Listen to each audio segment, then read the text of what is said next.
Bienvenidos a Milenio Mercados en Perspectiva, aquí como todas las semanas con el licenciado Jorge Gordillo, director de Estudios Económicos de Cibanco, y su servidor Manuel Somoza, para platicar de temas económico-financieros en México y en todo el mundo.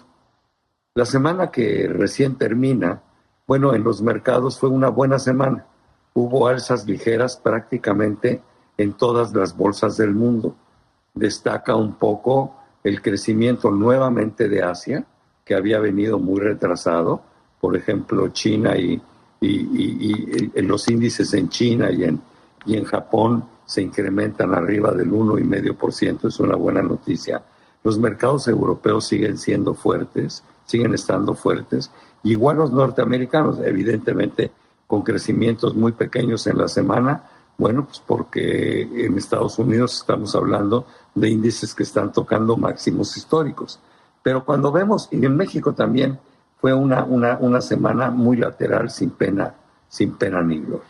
Cuando vemos el crecimiento de los índices en términos anuales, vemos muy retrasada Asia, con niveles de 2%, vemos a Europa muy fuerte, es la que más ha crecido, con crecimientos cercanos al 20%, si lo vemos medido por el índice Eurostock 600, y los índices en Norteamérica están sobre el 16%, francamente bien.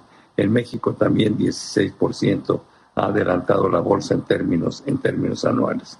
En la semana el peso recuperó un poquito de valor, 0,85%, sobre todo después de la decisión de Banxico de incrementar la tasa de interés del 4,25 al 4,5%, y el euro se mantuvo lateral prácticamente durante toda la semana. Quiero empezar con un comentario muy breve de parte del licenciado Gordillo en relación a la pandemia. Adelante, Jorge. Gracias, Manuel. Saludos a todos. Contento de estar con ustedes. Sí, este es un tema vital porque en el mundo en general estamos viendo rebrotes muy fuertes, incluso en economías donde ya parecía que esto ya no iba a regresar. En Estados Unidos se está viendo una cantidad arriba de 100,000 personas contagiadas, que esto ya no lo veíamos ya en varios meses. En Asia estamos viendo un rebote peligroso. En México está tocando niveles que no había, de contagios diarios que no habíamos visto nunca.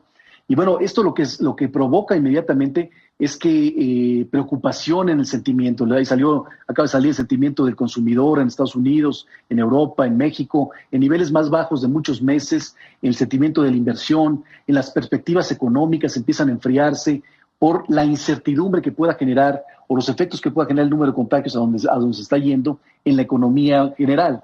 Y esto inmediatamente le da nueva cuerda a los mercados financieros en su percepción de necesitar mayores estímulos monetarios, y puede generar otro tipo de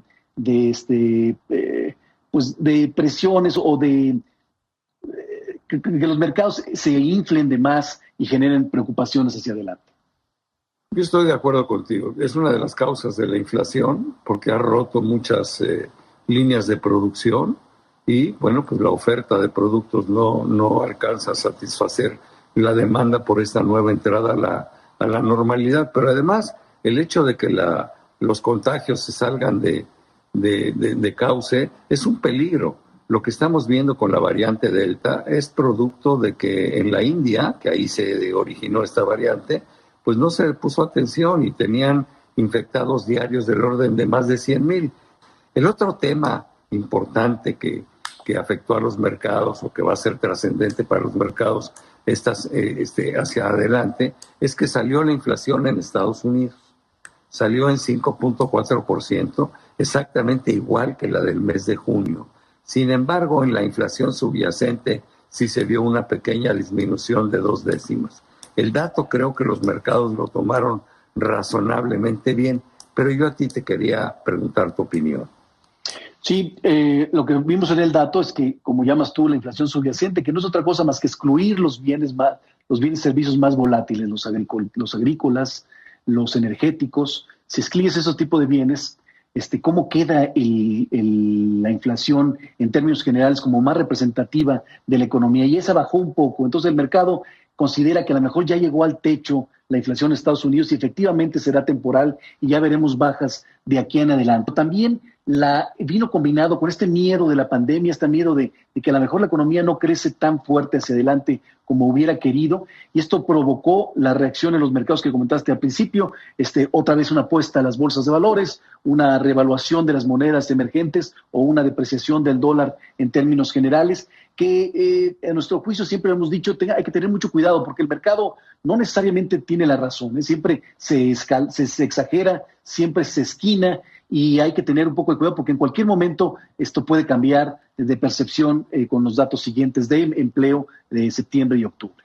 Yo lo que veo que nos dejó el dato de la inflación norteamericana es que podemos dejar por lo menos durante 30 días más la expectativa que teníamos sobre la política monetaria en Estados Unidos intacta, es decir, que el famoso tapering o la reducción de la compra de bonos, bueno, pues empezará en septiembre, octubre de este año, en forma muy, muy paulatina, terminará quizá para el cuarto trimestre del año entrante, y a partir de finales del 22, principios del 23, podríamos ver incrementarse la tasa de interés, o sea que nos da un espacio de tranquilidad entre 12 y 18 meses, pero bueno, esto puede cambiar si en agosto el dato de la inflación sale muy por encima de este famoso 5.4%. Por lo pronto, pues disfrutemos el final del verano con una cifra que fue francamente buena para lo que los mercados estaban esperando. Otra buena noticia en Estados Unidos fue la autorización del plan de infraestructura por $550,000 millones que presentó el presidente Biden. ¿Qué efecto tendrá esto en la economía de ese país y de rebote nos va a beneficiar? Yo creo que sí, pero me gustaría oírlo de ti. Sí, teníamos algunas semanas platicando que se estaba proponiendo más de $1 billón de estímulos fiscales para infraestructura y ya se lograron conseguir $550,000 millones. Esta es una buena noticia en el sentido de que hay mucha incertidumbre todavía. Ya rebotamos de manera importante los temas de la pandemia. ¿Qué sigue para los próximos años? Necesitamos este tipo de instrumentos para garantizar que el crecimiento no va a bajar mucho hacia adelante, y creo que es una buena noticia que los mercados tomaron bien y por lo menos va a garantizar que Estados Unidos crezca arriba del 3,5%, ¿no? Y nos va a contagiar de alguna manera positiva. Yo estoy de acuerdo contigo. Pasemos a México. Hubo un dato muy importante en México y fue que Banco de México, en su reunión de política monetaria del jueves, decidió incrementar la tasa de interés nuevamente del 4.25 al 4,5%. Ojo, en una decisión dividida, ¿no? Hay 5 miembros en el Consejo de Banxico que son los que votan en ese sentido. 3 votaron a favor y 2 votaron en contra. Los que votaron en contra del alza fueron los mismos que votaron en contra del alza en la sesión anterior, donde subió la tasa del 4 al 4.25. Pero bueno, más allá de las implicaciones o la lectura que le pudiéramos dar a esta decisión dividida, ¿tú crees que fue una buena decisión el subir la tasa de interés? Bueno, yo creo que hay argumentos para los dos lados. Podríamos, Banxico, no haber movido tasa de interés y lo que no le costara mucho porque de alguna manera ha dicho que la inflación es temporal. Entonces, esto podría ayudar a seguir incentivando la recuperación económica. Pero por otro lado, el argumento de que la inflación está alta y si el mercado percibe o el empresario percibe que eres flexible o que no te importa mucho el tema de inflación, podría no creerte y entonces a la hora que ellos tengan que aumentar precios en sus productos y servicios, aumenten de más. Y entonces la expectativa de inflación es muy importante para Banxico tenerla controlada, y mientras esté abajo, creo que fue buena decisión la que tomaron.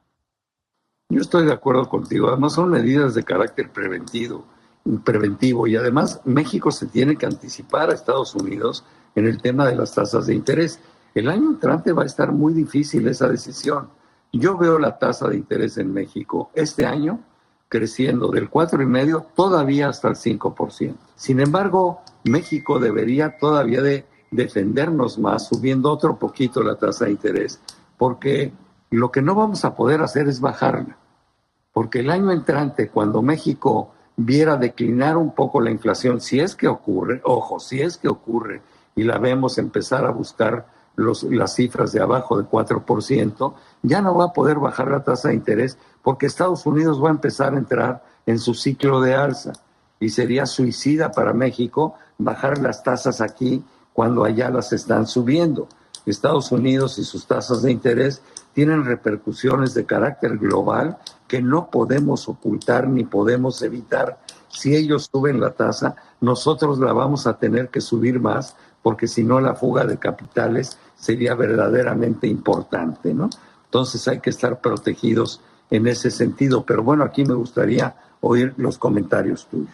No, estoy en la misma línea. Nuestra lectura es que a lo mejor se va a acelerar la subida de tasas todavía hasta el 5% a final de año. Quizá veamos una pausa porque la inflación en México va a bajar en la primera mitad de año, va a ir bajando en la primera mitad de año, y con el cambio que dices en la Junta de Gobierno puede provocar que veamos una pausa y nos quedemos ahí sin movimientos un rato el próximo año. Pero cuando empiece a ver la noticia de que la Fed va a empezar a aumentar tasas de interés, México no va a tener otra más que volverse a subir a su ciclo de alza, y la alza va a llegar hasta donde la Fed lo haga. La Fed puede llegar al 2%, puede llegar un poco más. Si llega al 2%, a lo mejor podríamos aguantar un 6,5%, pero podríamos irnos hasta el 8% en este nuevo ciclo de alza, en unos 3, 4 años, ¿no? Quisiera cerrar el programa con un comentario sobre los datos que sacó el Coneval en relación a la pobreza en México. A mí me pareció de muy mal gusto la contestación del primer mandatario cuando dice y desestima un análisis serio y riguroso del Coneval y dice que él tiene otros datos. Yo creo que eso no nos merecemos los ciudadanos que nos contesten de esta manera. Para mí, el Coneval hizo un magnífico trabajo y a partir de su análisis se debería de hacer una agenda para resolver el problema. La promesa de primero los pobres se quedó en una frase bonita, pero no se ha cumplido ni se va a cumplir si no se toman decisiones precisas para atacar ese tema. Y lo que más debería de hacer el país es provocar que la inversión privada creciera, porque es la que genera oportunidades. Pero la inversión privada no va a crecer si el gobierno no le da las garantías y las condiciones para que esto suceda. Se tienen que generar políticas públicas que favorezcan el incremento de la inversión privada, que esté estancada desde principios de esta administración. Eso es prioritario. Un país donde no se invierte es un país que no va a crecer. Y hoy esa estabilidad financiera que tenemos se puede perder porque este país no se puede dar el lujo de no crecer. 130 millones de habitantes, con 50 millones de ellos en niveles de pobreza, no se puede dar el lujo de no crecer. Ese es mi comentario. No sé qué tengas que agregar, ya se nos acabó el tiempo, mi querido. Yo rápido, coincido contigo. O sea, lo que queremos del gobierno es que haya aprendido con lo que pasó en la pandemia. ¿Qué sectores le afectó más? ¿Quién está más lastimado? ¿Cómo modelas tus programas sociales, tus programas de apoyo para poder salir rápido de esta situación y revertir estos costos tan altos que generó la crisis de la pandemia? Que aunque aparentemente estamos recuperándonos, los costos nos van a pegar por muchos años. Bueno, pues muchísimas gracias. Se nos acabó el tiempo. Gracias por haber estado con nosotros aquí en Milenio Mercados en Perspectiva. Gracias, Jorge, pero sobre todo gracias a ustedes que están con nosotros semana a semana en este programa. Nos vemos pronto.